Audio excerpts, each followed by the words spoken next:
Good morning. स्वागत है आपका एएस स्टडी 61 पर। इस प्लेटफार्म पर आज हम आप लोगों को लेकर आए हैं अधिगम के सिद्धांत से रॉबर्ट एम गेने का सिद्धांत, जिस सिद्धांत का नाम होगा अष्टगेने का सिद्धांत या अष्ट सोपानकी का सिद्धांत। यह सिद्धांत दिया है रॉबर्ट एम गेने ने। यह सिद्धांत दिया है रॉबर्ट एम गेने ने। गेने कहिए या गेने कहिए। आज हम लोग देख लेते हैं कि ये जो रॉबर्ट एम गेने का जो सिद्धांत है अधिगम का, अष्टगेने का सिद्धांत या अष्ट सोपानकी का सिद्धांत, इसके हिसाब से इन्होंने जो है कि अपने इस सिद्धांत में कुल 8 प्रकार के अधिगम बताए हैं। कुल 8 प्रकार के अधिगम बताए हैं। ये कहते हैं कि प्रत्येक व्यक्ति का जो अधिगम की प्रक्रिया होती है निम्न 8 चरणों के आधार पर, निम्न 8 सोपान के आधार पर होती है। इसलिए इनके सिद्धांत को अष्ट सोपानकी के सिद्धांत के नाम से जाना जाता है। और 8 सिद्धांत देने के उपरांत, अपने सिद्धांत में 8 सिद्धांत देने के उपरांत इस सिद्धांत को अष्टगेने के सिद्धांत के नाम से जाना जाता है। ये देख लेते हैं कि अधिगम का सिद्धांत किन किन चरणों के अनुरूप होता है। पहली बात कि नंबर 1 पर इन्होंने बताया कि सबसे पहले व्यक्ति यानी कि संकेत अधिगम स्तर के अनुकूल सीखता है। पहले सिद्धांत में बताया उन्होंने संकेत अधिगम स्तर, संकेत अधिगम स्तर।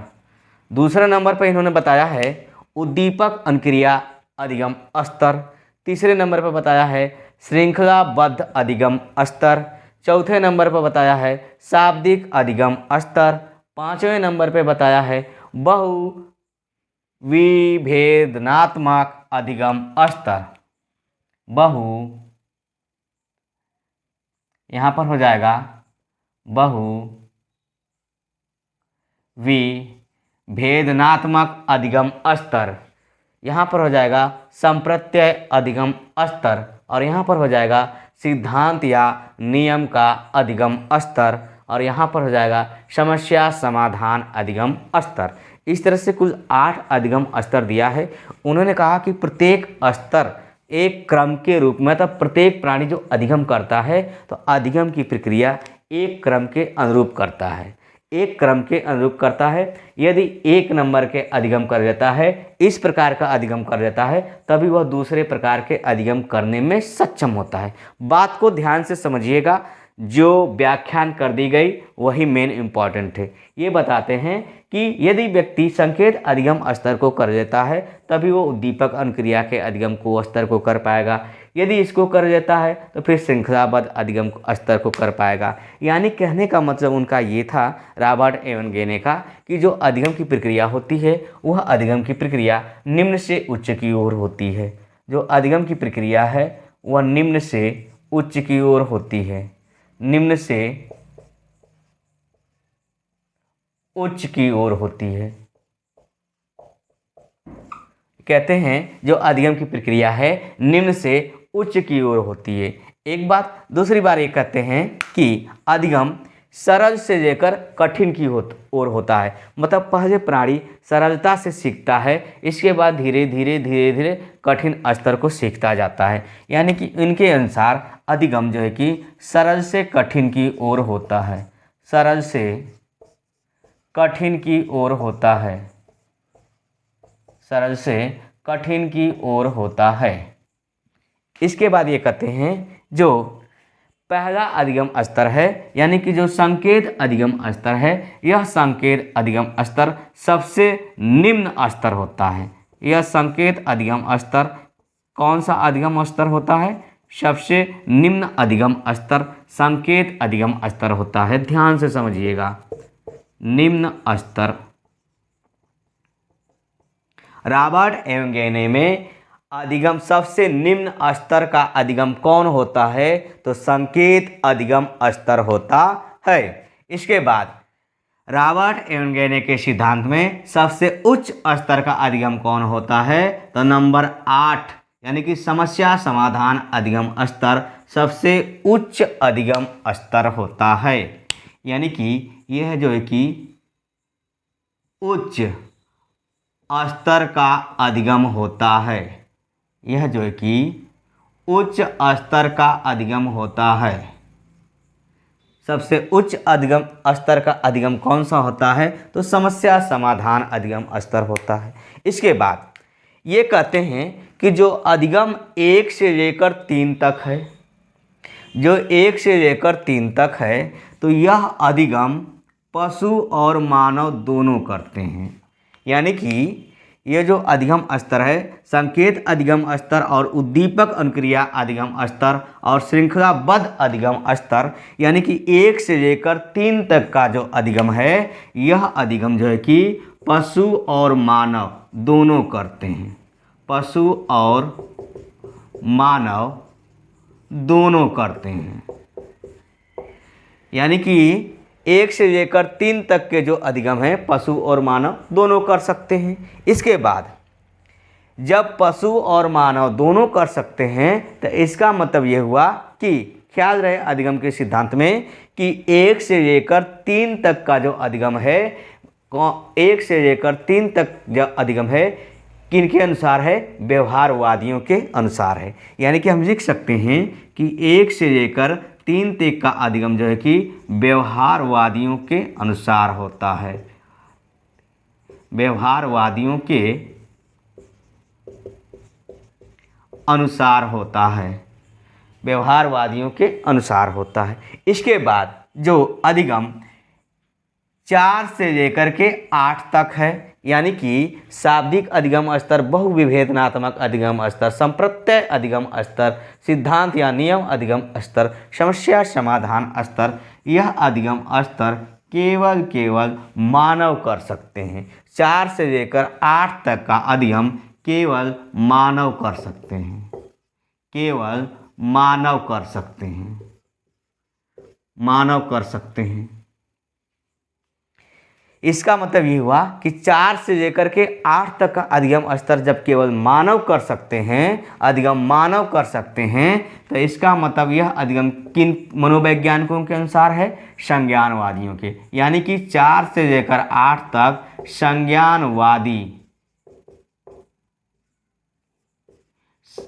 संज्ञानवादी के अनुसार यह अधिगम स्तर है।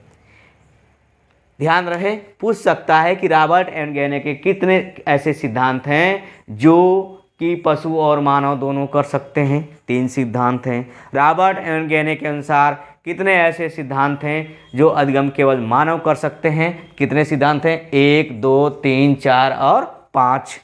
कौन कौन से सिद्धांत हैं जो पशु और मानव दोनों कर सकते हैं? संकेत अधिगम स्तर, उद्दीपक अनुक्रिया अधिगम स्तर, श्रृंखलाबद्ध अधिगम स्तर। ये 3 जो हैं पशु और मानव दोनों कर सकते हैं। पूछ सकता है कि व्यवहारवादियों के अनुसार रॉबर्ट एंड गेने में कौन कौन से सिद्धांत आते हैं? तो कौन कौन से आते हैं? श्रृंखलाबद्ध अधिगम स्तर, उद्दीपक अनुक्रिया अधिगम स्तर और संकेत अधिगम स्तर। इस तरह से जो है कि ये अधिगम स्तर हैं और इस तरह से इसके क्वेश्चन बनते हैं। इसके बाद हम लोग देख लेते हैं कि जो अधिगम नंबर 1 है, यानी कि संकेत अधिगम स्तर, यहाँ पर दिखाई दे रहा है संकेत अधिगम स्तर, जो अधिगम नंबर 1 है, इसको हम लोग देख लेते हैं कि ये क्या कहता है। देखिए, संकेत अधिगम स्तर, यह अधिगम स्तर, यह सिद्धांत पावलोव के सिद्धांत पर आधारित है। रॉबर्ट एंड गेने का पहला सिद्धांत पावलोव के सिद्धांत पर आधारित है। पावलोव के सिद्धांत पर आधारित है। सिद्धांत पर आधारित है। पावलोव के सिद्धांत पर आधारित है। तो जब पावलोव के सिद्धांत पर आधारित, तो पावलोव का सिद्धांत तो आप पढ़े ही हैं कि प्राणी जो है कि संकेत के माध्यम से, किसी यांत्रिक प्रक्रिया के माध्यम से उसका अनुबंधन जुड़ जाता है, तो प्राणी उसके अनुरूप जो है कि उसको देखकर, उद्दीपक समझकर क्या करता है? अधिगम करता है। मतलब कि द्वितीयक उद्दीपक प्राथमिक उद्दीपक के अलावा द्वितीयक उद्दीपक से जब अनुबंधन जुड़ता है तो उससे भी प्राणी में उत्तेजना उत्पन्न होती है, उसके कारण वो देखकर सीखता है। यानी कि कोई भी प्राणी, देखिए जैसे एक छोटा बच्चा है तो सबसे पहले संकेत के माध्यम से सीखता है। उसको बताते हैं ना कि देखो बेटा पापा, देखो बेटा चिड़िया, मतलब ऐसे हाथ से संकेत करके बताते हैं कि देखो ये विद्यालय है, देखो ये मेरा घर है, ये पार्क है, ये चिड़िया है। मतलब इस तरह से संकेत के भी माध्यम से बताते हैं तमाम तरह की चीज़ें। यानी कि पहले प्राणी जो भी सीखता है संकेत के माध्यम से सीखता है। एक बात। दूसरी बात, दूसरा हम ले लेते हैं जो दूसरा सिद्धांत है रॉबर्ट एम गेने का, जो दूसरा सिद्धांत है उद्दीपक अनुक्रिया अधिगम स्तर। यह सिद्धांत थांडाइक के सिद्धांत पर आधारित है। यानी कि रॉबर्ट एम गेने का दूसरा सिद्धांत थांडाइक के सिद्धांत पर आधारित है। थांडाइक के सिद्धांत पर आधारित है, थांडाइक के सिद्धांत पर आधारित है। यानी कि इसका मतलब ये हुआ, ये कहते हैं थांडाइक का सिद्धांत पढ़े यहाँ कि विशिष्ट उद्दीपक के अनुरूप विशिष्ट प्रकार की अनुक्रिया होती है। कहने का मतलब व्यक्ति उद्देश्य या लक्ष्य निर्धारित करने के उपरांत या किसी उद्देश्य के अनुरूप ही अनुक्रिया करता है। जिस प्रकार का उद्देश्य होता है उसी प्रकार की अनुक्रिया करता है। यानी कि प्रत्यक्ष उद्दीपक होने पर प्राणी उसके अनुरूप प्रत्यक्ष अनुक्रिया करता है, विशिष्ट उद्दीपक होने पर विशिष्ट प्रकार की अनुक्रिया करता है। जैसे भूखी बिल्ली के सामने मछली का टुकड़ा रखा गया था तो बिल्ली मछली के टुकड़े को देख करके अनुक्रिया कर रही थी कि हम उसे भोजन प्राप्त कर जाए। यदि उसकी जगह मछली की जगह ईंट पत्थर सोना चांदी रुपया पैसा रखा जाता तो क्या बिल्ली अनुक्रिया करती? नहीं करती उसको देखकर, है ना। तो यही कह रहा है कि जिस प्रकार का उद्दीपक होता है उसी प्रकार का प्राणी क्या करता है? अनुक्रिया करता है। यानी कि यह सिद्धांत थांडाइक के सिद्धांत पर आधारित है। तीसरा देख लेते हैं हम लोग। तीसरा जो सिद्धांत है, तीसरा सिद्धांत है श्रृंखलाबद्ध अधिगम स्तर। श्रृंखलाबद्ध अधिगम स्तर, ये कहा जाए तो यह सिद्धांत गुथरी के सिद्धांत पर आधारित है। कहीं कहीं लोग बताते हैं कि स्किनर के सिद्धांत पर आधारित है, लेकिन देखा जाए तो श्रृंखलाबद्ध अधिगम स्तर जो है कि गुथरी के सिद्धांत पर आधारित है। देखा जाए तो यह गुथरी के सिद्धांत पर आधारित है, गुथरी के सिद्धांत पर आधारित है। इसमें क्या है, इसमें क्या है ध्यान समझिएगा। ये कहता है श्रृंखलाबद्ध अधिगम, ये कहता है कि व्यक्ति कोई भी क्रिया करता है तो एक श्रृंखला के अनुरूप करता है, और एक श्रृंखला के अनुरूप करता है यानी कि एक क्रम के अनुरूप करता है, व्यवस्थित रूप से करता है। यदि उस क्रम में या श्रृंखला में सीखते वक्त किसी प्रकार की कोई त्रुटि हो जाती है तो केवल जो है कि उन त्रुटियों में जहाँ पर त्रुटियाँ हुई हैं सीखते वक्त उन त्रुटियों में सुधार किया जाए, ना कि पूरी श्रृंखला को गलत कर दिया जाए। कहने का मतलब ये हुआ कि इसे क्रमिक अधिगम का सिद्धांत भी कहते हैं, इसे क्रमिक अधिगम का सिद्धांत भी कहते हैं। तीसरे वाले सिद्धांत को हम लिख सकते हैं, इसे क्रमिक अधिगम का सिद्धांत भी कहते हैं। क्रमिक अधिगम का सिद्धांत भी कहते हैं, अधिगम का सिद्धांत भी कहते हैं,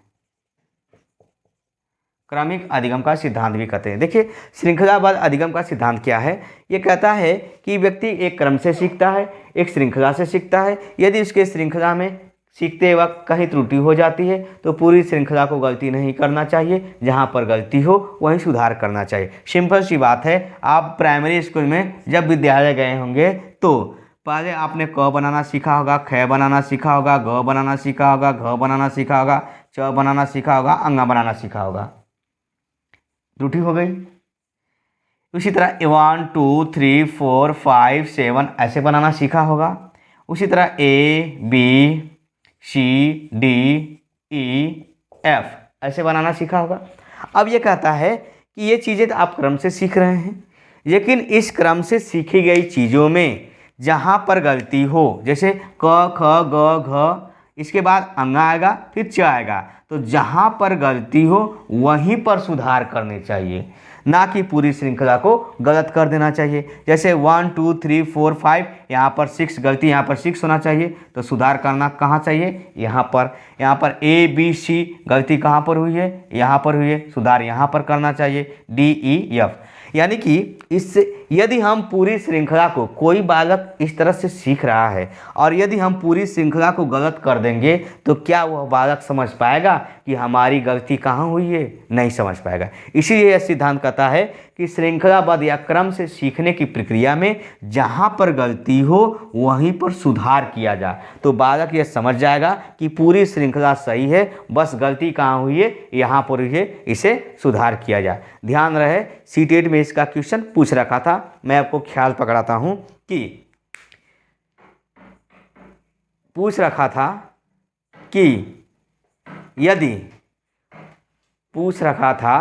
यदि मान लीजिए रश्मि पूछ रखा था कि रश्मि विद्यालय रोज जाती है और विद्यालय से जब घर वापस आती है तो जो अपनी कोट होती है उस कोट को खूंटी पे टांगने की बजाय बेड पर फेंक देती है। यह प्रक्रिया रोज करती है और रोज उसकी माँ देखती है। रोज विद्यालय जाती है और अपनी कोट को खूंटी पे टांगने की बजाय बेड पर फेंक देती है। जब बेड पर फेंक देती है तो एक दिन उसकी माँ जैसे ही अपनी कोट बेड पर फेंकती है, उसकी माँ उसका हाथ पकड़ती है और बाहर ले जाती है, कमरे के दरवाज़ा बंद कर देती है। अब जब दरवाज़ा बंद कर देती है तब रश्मि कहती है कि माँ आज के बाद हम कोई गलती नहीं करेंगे। इसके बाद रश्मि अगले दिन विद्यालय से घर वापस आती है। वापस आने के बाद अपनी कोट बेड पर फेंकने की बजाय खूंटी पे टांग देती है। इसका मतलब वो सीख ली, यानी कि खूंटी पर टांग देती है। तो पूछा था कि निम्न में से कौन सा सिद्धांत रॉबर्ट एम गेने के सिद्धांत को निर्धारित करता है। कौन सा सिद्धांत निर्धारित करता है? श्रृंखलाबद्ध अधिगम सिद्धांत। क्यों? क्योंकि जैसे ही रश्मि अपना कोट खूंटी पर टांगने की बजाय बेड पर फेंकती है, वैसे उसकी माँ हाथ पकड़ती है और बाहर कर देती है। तो रश्मि को पता चल जाता है कि मुझे अपनी कोट बेड पर नहीं फेंकनी चाहिए थी, कहाँ टांगनी चाहिए थी?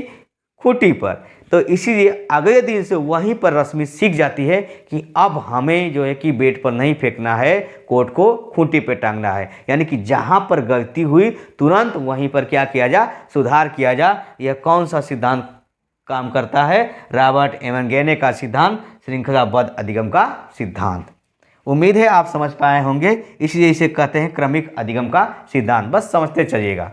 इसके बाद है तीसरा के बाद है चौथा नंबर है शाब्दिक अधिगम स्तर। शाब्दिक अधिगम स्तर चौथा नंबर है। देखिए शाब्दिक अधिगम स्तर क्या कहता है कि जिस प्रकार शब्दों की, अब केवल देखिए यहाँ से संज्ञानवादी केवल मानव कर सकते हैं, जैसे पशु हैं। यहाँ पर देखिए श्रृंखलाबद्ध अधिगम सिद्धांत में हम लोग पशुओं को भी रखते हैं कि एक शेर को कैसे आग में कूदना है, डरता है फिर भी कैसे कूदाया जाता है यांत्रिक तरीके से। भालू को लोग कैसे डांस कराते हैं यांत्रिक तरीके से अभ्यास करा के। तो मतलब अधिगम केवल मानव और पशु दोनों कर सकते हैं, तो 1 से लेकर के 3 तक कर सकते हैं। अब संज्ञानवादी में चल सकते हैं। शाब्दिक के आधार पर, शब्दों के आधार पर, कि जिस प्रकार के शब्द बोध होते हैं प्राणी उसी प्रकार का अधिगम करता है। जैसे शब्द बोध, शब्द मतलब शब्द समझने से। जैसे मैं शब्द का नाम लूँ, बाजार जाना है, तो अब बाजार जाना है हमें, तो बाजार जाने के लिए हम मार्केट में जाएंगे, तो मार्केट में जो विषय वस्तु नहीं रहेगी उसे खरीदेंगे। सब्जी खरीदे, कपड़ा खरीदे, खाने वाली चीज़ खरीदे, कुछ भी खरीदे, कॉपी किताब जो भी खरीदना है। हम मार्केट क्यों जाते हैं? खरीदारी करने के लिए, खरीदने के लिए जाते हैं। अगर शब्द का नाम आए कि विद्यालय जाना है, तो विद्यालय हम क्या करने जाएंगे? विद्यालय कॉपी लेकर जाएंगे, किताब लेकर जाएंगे, या पढ़ने जाएंगे या पढ़ाने जाएंगे। मतलब जिस तरह शब्दों का बोध होता है प्राणी उसी प्रकार का अधिगम करता है। अब ऐसा नहीं कोई नाम ले ले कि हमको जो है कि विद्यालय जाना है, तो लोग वहाँ पर फावड़ा कुदाल लेकर तो जाएंगे नहीं। क्यों? क्योंकि जब खेत का नाम आएगा तो लोग वहाँ पर जो है कि फावड़ा कुदाल लेकर जाएंगे। विद्यालय का नाम आएगा तो लोग कॉपी किताब लेकर जाएंगे। यानी कि जिस प्रकार का शब्द बोध होता है प्राणी उसी प्रकार का अधिगम करता है। तो हम यहाँ पर लिख सकते हैं, नंबर 4 में लिख सकते हैं कि शब्द बोध के आधार पर प्राणी अधिगम करता है। शब्द बोध के आधार पर, शब्द बोध के आधार पर, शब्द बोध के आधार पर अधिगम होता है, अधिगम होता है। शब्द बोध के आधार पर अधिगम होता है। इसके बाद 5वां नंबर का अधिगम देख लेते हैं, बहुविभेदनात्मक अधिगम स्तर। बहुविभेदनात्मक अधिगम स्तर, बहुविभेदनात्मक अधिगम स्तर क्या है कि बहुत सारे यदि उद्दीपक उसके समक्ष हैं तो उन उद्दीपकों में विभेद कर देता है, अंतर कर देता है, और किस उद्दीपक का किस प्रकार से कार्य है उसके अनुरूप प्राणी अधिगम करता है। यानी कि बहुत सारे लक्ष्य हैं हमारे सामने, बहुत सारे प्रक्रियाएं हमारे सामने, बहुत सारे कार्य हैं हमारे सामने, तो जिस प्रकार के कार्य होंगे उसी प्रकार का प्राणी अधिगम करेगा। जैसे अगर नाम ले लिया जाए पढ़ाई करना, खेलना, तो पढ़ाई के दौरान हम पढ़ाई करेंगे, पेन कापी किताब से पढ़ाई करेंगे। खेलने के दौरान हम जो कि फील्ड में जाएंगे, खेलने के लिए जाएंगे, तो मतलब हम उद्देश्य के अनुरूप, उद्दीपक के अनुरूप क्या करते हैं, विभेद कर देते हैं, अंतर कर देते हैं कि हमें जो है कि पढ़ाई के दौरान पढ़ना है, खेलने के दौरान खेलना है, दौड़ने के दौरान दौड़ना है, खाने के दौरान खाना है, या हमें कहीं जाना है तो हम किस साधन से जाएंगे, किस तरह से जाएंगे, मतलब हम क्या कर देते हैं, उद्दीपक में विभेद कर देते हैं। यानी कि हम लिख सकते हैं कि उद्दीपकों में विभेद करके अधिगम करना। 5वें नंबर पर हम लिख सकते हैं बहुविभेदनात्मक में कि उद्दीपकों में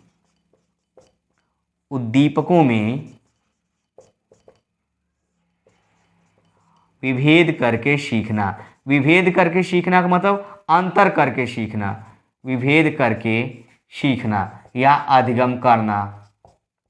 उद्दीपकों में विभेद करके सीखना या अधिगम करना। इसके बाद 6ठे नंबर का अधिगम स्तर हम लोग देख लेते हैं, संप्रत्यय अधिगम स्तर।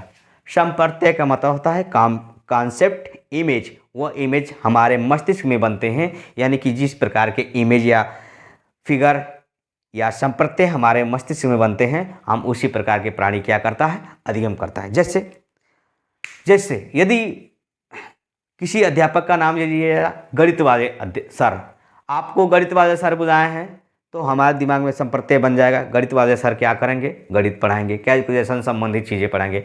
हमें लाइब्रेरी में जाना है तो लाइब्रेरी संबंधित जो कि कॉन्सेप्ट हमारे दिमाग में बन जाएंगे कि हम लाइब्रेरी में जाएंगे तो क्या करने जाएंगे, लाइब्रेरी में जाएंगे तो क्या करने जाएंगे, उससे संबंधित चीज़ें हमें प्रयोग करने की जाना है। अब बैट बॉल लेकर तो पहुँच नहीं जाएंगे।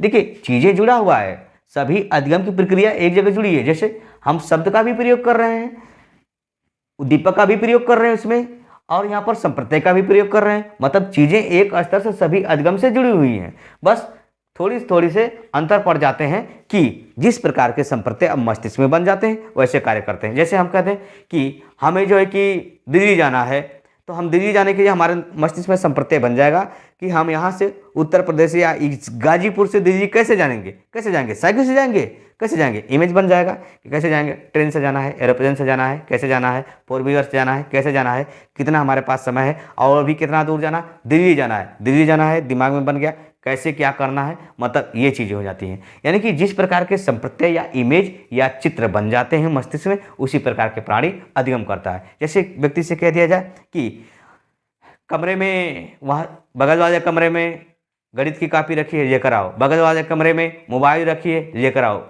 और टीवी में मैच आ रहा है तो टीवी को हम उठा करके यहाँ तो जा नहीं सकते, कहाँ लेकर जाएंगे, जहाँ टीवी की व्यवस्था है, जहाँ टीवी हम व्यवस्था कर सकते हैं, वहाँ पर जा करके हम टीवी को स्टार्ट करेंगे और जो है कि क्रिकेट देखना शुरू कर देंगे। यानी कि जिस प्रकार के संप्रत्यय बनेंगे उसी प्रकार के प्राणी अधिगम करेगा। हम लिख सकते हैं कि संप्रत्यय के आधार पर, लिख सकते हैं संप्रत्यय के आधार पर अधिगम करना, संप्रत्यय के आधार पर अधिगम करना,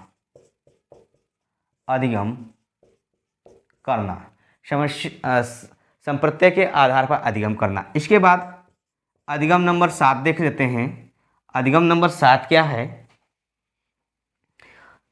सिद्धांत या नियम अधिगम स्तर। सिद्धांत, यह किसी सिद्धांत या नियम पर आधारित होता है। सिद्धांत या नियम पर आधारित होता है कि उसी नियम के अनुरूप ही हमें अधिगम करना है, अपने से कुछ नहीं करना। जैसा नियम बना गया है उसी नियम के आधार पर ही अधिगम करना, उसी नियम के आधार पर ही प्राणी को सीखना है ना। जैसे गणित के सूत्र बना दिए जाए, a प्लस बी का होल वर्ग क्या है, A square plus B square plus 2ab।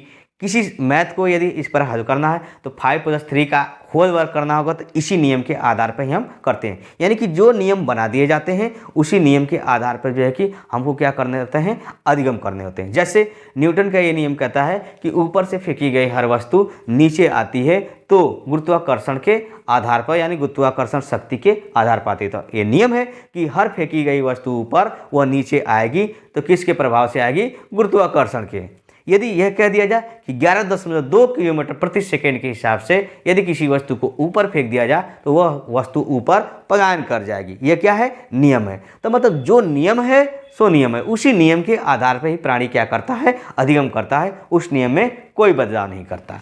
तो इसका मतलब यह देखिए, कभी कभी ये भी देता है कि 7 और 8 नंबर का अधिगम स्तर भी उच्च स्तर होता है, लेकिन प्रायः देखा जाए तो 8 नंबर वाले को ही माना जाता है यह उच्च समस्या, यह उच्च अधिगम स्तर है। तो नियम यानी कि हम लिख सकते हैं कि नियम के आधार पर, नियम के आधार पर, नियम के आधार पर अधिगम करना, अधिगम करना। अब हम लोग देख लेते हैं 8वां नंबर देख लेते हैं, समस्या समाधान अधिगम स्तर। समस्या समाधान अधिगम स्तर क्या कहता है, यह अधिगम स्तर ये कहता है कि प्राणी, हर प्राणी के समक्ष समस्या आती है। अभी हम लोग कोहलर का सिद्धांत पिछले वीडियो में देखा कि प्रत्यक्ष समस्या होने पर प्राणी प्रत्यक्षीकरण के अनुरूप ही क्या करता है, उसका जो है कि निरीक्षण करता है, अवलोकन करता है और किस प्रकार से समस्या का समाधान करता है। यानी कि प्राणी के हर पहलू, हर समय समस्या होती है। जैसे हम हर समय समस्या, अरे हम सो के उठे, समस्या है, नहाना धोना खाना पीना नॉर्मली समस्या है, कहीं जाना उसके लिए समस्या, किस प्रकार के साधन, गंभीर समस्या, कैसे पढ़ें, कैसे फाइट करें, इतने हजारों करोड़ों भीड़ में कैसे नौकरी प्राप्त करें। नौकरी तो प्राप्त करना ही, जीवन यापन करने के लिए कुछ न कुछ तो करना ही पड़ेगा, नौकरी कोई साधन ही नहीं, लेकिन कोई तो कोई कार्य करने पड़ेंगे अपने जीवन यापन के लिए। तो उस समस्या का समाधान कैसे किया जाए, यह प्रत्येक प्राणी को है। तो इसका मतलब यह हुआ कि जिस व्यक्ति के पास जितनी बुद्धि होगी वो प्राणी उतना ही समस्या का समाधान बेहतर कर लेगा। जिस प्राणी के पास जितना बेहतर अनुभव होगा, समाज का, समस्या का, शिक्षा का जितना बेहतर अनुभव होगा, वह प्राणी समस्या को उतना ही सरल ढंग से सुलझा लेगा। तो यही कह रहा है कि समस्या के दौरान, मतलब समस्या समाधान अधिगम स्तर, यानी कि जब व्यक्ति के समक्ष समस्या उत्पन्न होती है तो उसके दौरान भी प्राणी कुछ न कुछ तो सीखता है। हमारे समक्ष कोई समस्या आई तो जरूर हम कोई क्रिया करेंगे, तो उस विभिन्न क्रियाओं के दौरान नई क्रियाएं भी सीखेंगे, नया अनुभव भी सीखेंगे। वैसी आने वाली परिस्थितियों से निपटने के लिए हमें अनुभव प्राप्त होगा। तो यही कह रहा है कि समस्या उत्पन्न होने पर अधिगम करना, समस्या उत्पन्न होने पर अधिगम करना। जब समस्या कब तक समाप्त होगी, जब तक व्यक्ति का तनाव समाप्त नहीं होता। समस्या के दौरान प्राणी विभिन्न प्रकार के चिंतन करता है और उस चिंतन के आधार पर प्राणी सूझबूझ के द्वारा या अपने तर्क के द्वारा किसी एक निष्कर्ष या निर्णय पर पहुंचता है, तो उस समस्या का समाधान कर देता है। तो इसका मतलब ये हुआ कि समस्या उत्पन्न होने पर अधिगम करना। तो ये आपके सिद्धांत हो गए, रॉबर्ट एवन गेने के सिद्धांत। उम्मीद है आप बेहतर समझ पाए होंगे। यह वीडियो यदि आपको अच्छा लगा हो रॉबर्ट एवन गेने का, तो आप लोग जो है कि लाइक और सब्सक्राइब जरूर करिए। देखिए लाइक नहीं होते तो थोड़ा सा हम लोगों का हौसला डाउन होता है। आप लोग जो है कि किसी प्रकार कोई दिक्कत होती है कमेंट बॉक्स में ज़रूर दीजिए। सबका PDF, जितनी बातें व्याख्यान की जाती हैं सबका PDF मिलेगा। नया टेलीग्राम बना हुआ है, कुछ तकनीकी कारण जो है कि पुराने टेलीग्राम को बंद करना पड़ा है। नए टेलीग्राम से जुड़े PDF एक साथ मिलेंगे और प्रीवियस ईयर के जितने भी क्वेश्चन हुए हैं सभी क्वेश्चनों को जो है कि आपको प्रैक्टिस कराए जाएंगे सारी वीडियो कंप्लीट होने के बाद। इसके बाद फिर मिलते हैं नेक्स्ट वीडियो में। देखिए हम लोग अपने वीडियो में केवल साइकोलॉजी नहीं, हिंदी, गणित, संस्कृत सभी विषयों को जो है कि टच करेंगे। बस CDP का जो है कि सिलेबस जैसे ही कंप्लीट हो जाए 2-4-5 दिनों में, इसके बाद अगर 2-4-5 दिनों के बाद सभी विषय जो है कि आपके समक्ष रखे जाएंगे और वो भी प्रैक्टिस के साथ रखे जाएंगे। ठीक है, तो मिलते हैं नेक्स्ट वीडियो में, तब तक कीजिए धन्यवाद।